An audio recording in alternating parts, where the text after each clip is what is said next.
The Gospel according to John. It was almost time for the Passover festival, so Jesus went to Jerusalem.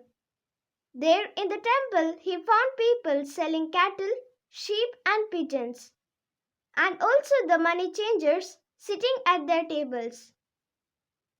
So he made a whip from cords and drove all the animals out of the temple, both the sheep and the cattle. He overturned the tables of the money changers and scattered their coins. And he ordered those who sold the pigeons, "Take them out of here. Stop making my father's house a marketplace." His disciples remembered that the scripture says, "My devotion to your house, O God, burns in me like a fire."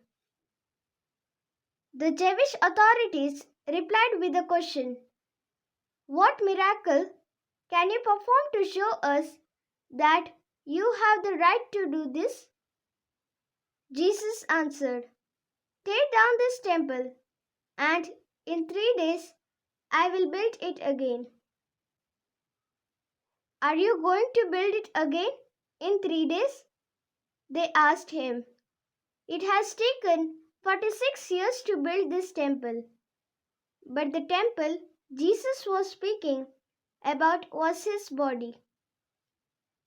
So, when he was raised from death, his disciples remembered that he had said this, and they believed the scripture and what Jesus had said.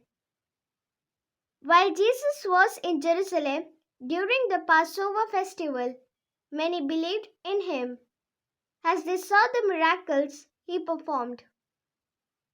But Jesus did not trust himself to them because he knew them all.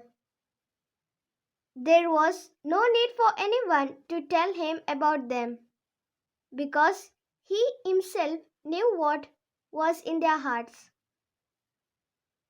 The Gospel of the Lord. Praise to you, Lord Jesus Christ.